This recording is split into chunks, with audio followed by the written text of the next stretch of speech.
வணக்கம் மக்களே. நேற்று எங்கள் பாப்பாவுக்கும் என் ஹஸ்பண்டுக்கு லீவு. பாருங்கள் கிச்சனை எப்படி பண்ணி வச்சுருக்குறாங்க. ஸோ எனக்கு வீக்கெண்ட் இன்றைக்கி இந்த கிச்சனை ஃபுல்லாக வந்து க்ளீன் பண்ணிட்டு தான் சமைக்கணும்னு ஃபஸ்ட்டே நான் மைண்ட் செட் பண்ணிட்டேன். இல்லைனா ஒரு வேலையும் ஓடாது. அதுக்கு முன்னாடி பார்த்திங்கன்னா கொஞ்சம் ட்ரெஸ்ஸஸ் எல்லாம் இருந்துச்சு. அதை ஃபஸ்ட்டு வாஷிங் போட்டுடலான்ட்டு ஃபஸ்ட்டு பெட் ஸ்ப்ரெடெல்லாம் எடுத்து வாஷிங் போட்டுட்டு போய் காய போட்டு வந்துட்டு மீதி துணி நிறையா இருந்துச்சு. அந்த துணியெல்லாம் வாஷிங் போட்டுட்டு ஒரு 1 hour டைம் செட் பண்ணி இது 1 hour வாஷிங் முடியறதுக்குள்ளே பாத்திரமெல்லாம் தேய்ச்சிட்டு கிச்சன் நீட் பண்ணிவிட்டு இது வந்து காய போட டைம் சரியாக இருக்கும் அப்படின்னு சொல்லிட்டு 1 hour செட் பண்ணிவிட்டு ஃபஸ்ட்டு போய் பாத்திரம் கழுவலான்னு சொல்லிட்டு ஃபஸ்ட்டு பாத்திரம் கழுவ ஆரம்பிச்சேங்க. கொஞ்சம் நஞ்சம் இல்லைங்க பாத்திரம், அவ்வளவு பாத்திர கடையில் கூட இல்லாத அளவுக்கு அவ்வளவு பாத்திரம் கிடந்தது வீட்டில். ஒரு ஸ்பூனு இல்லைங்க, வீட்டில் இருக்கிற 10 ஸ்பூனும் சிங்கில் தான் கிடந்தது. டம்ளர்லேருந்து குக்கர்லேருந்து எல்லாமே 2 குக்கரும் அந்த சிங்கில் தான் கிடந்தது. ஸோ ஃபஸ்ட்டு இந்த பாத்திரத்தெல்லாம் விளக்கி முடிச்சிடலான்னு சொல்லிட்டு விளக்க ஆரம்பிச்சிட்டேங்க. உங்களுக்கு வந்து இடையில ஒரு கதை சொல்கிறேன் பாருங்களேன். பரமார்த்த குருன்னு ஒரு கதை கேள்விப்பட்டிருப்பீங்க.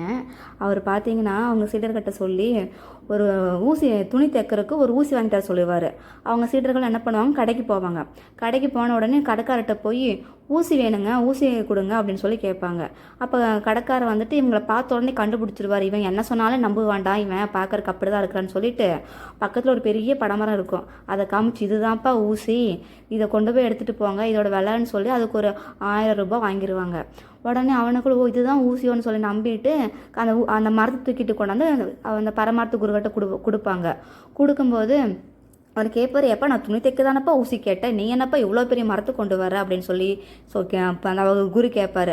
அதுக்கு அந்த சீடர்கள் சொல்லுவாங்க, இதுதான் குருவே துணி தைக்கிற ஊசி, இதைத்தான் கடைக்காரன் கொடுத்தான். கடைக்காரன் வந்து அவ்வளோ வருஷமாக வியாபாரம் பண்ணுறவன் சும்மாவா சொல்லுவான், இதுதான் ஊசி அப்படின்னு சொல்லி அப்படி கொடுத்த உடனே அவரும் ஓகே, ஒருவேளை இவங்க எல்லாருமே கடைக்காரனும் சொல்கிறாங்க சீடர்களும் சொல்கிறாங்க, ஒருவேளை இதுதான் துணி தைக்கிற ஊசின்னு சொல்லி அவரும் வாங்கி ஓகே அது அங்கேயே துணி தைக்க முடியாதுன்னு சொல்லிட்டு பரவாயில்ல இதுதான் ஊசியாக இருக்குன்னு சொல்லிட்டு ஓகே சரி அதை வச்சுட்டு போயிருங்க அப்படின்ட்டுருவார். அந்த மாதிரி தாங்க இந்த கிச்சன் வேலையெல்லாம் வந்துட்டு லேடிஸோட வேலை தான் சொல்லிட்டு எல்லா ஜென்ஸோட மனசுலையும் பதிய வச்சுட்டாங்க. அப்போ லேடிஸும் ஓகே இது வந்து நம்ம ஜென்ஸோட வேலையெல்லாம் கிடையாது, இது நம்ம லேடிஸோட வேலை தான் சொல்லிட்டு நம்மளே செய்கிறங்காட்டி தான் இப்போ எல்லா வேலையும் நம்மளே பார்க்க வேண்டியதாக இருக்குது. அப்புறம் ஒரு வழியாக அந்த எல்லா பாத்திரத்தையும் தேய்ச்சி முடிச்சுட்டு இடையில ஒரு பயங்கர பசி, அதனால் ஒரு மல்லி காப்பி போட்டேங்க.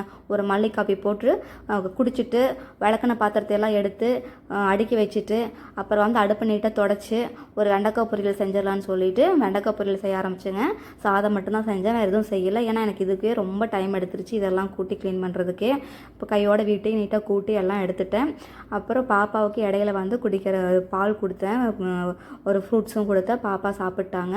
நான் சமையலெல்லாம் முடித்து ஒரு டைம் பார்க்கும்போது 2 மணி 1:30 மணி ஆகிடுச்சு, கரெக்டாக 1:30 ஆகிடுச்சு. எல்லா வேலையும் முடிச்சுட்டு பாருங்கள், ஃபைனல் அவுட்புட் பாருங்கள் இப்படி தான் வந்திருக்குது. எல்லா வேலையும் முடிக்கிறதுக்கு 1:30 ஆகிடுச்சுங்க.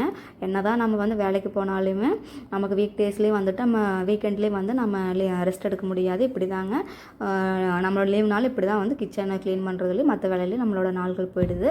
ஓகேங்க, நான் அடுத்த விலாகில் உங்களை சந்திக்கிறேன். அது வரைக்கும் பை பாய்.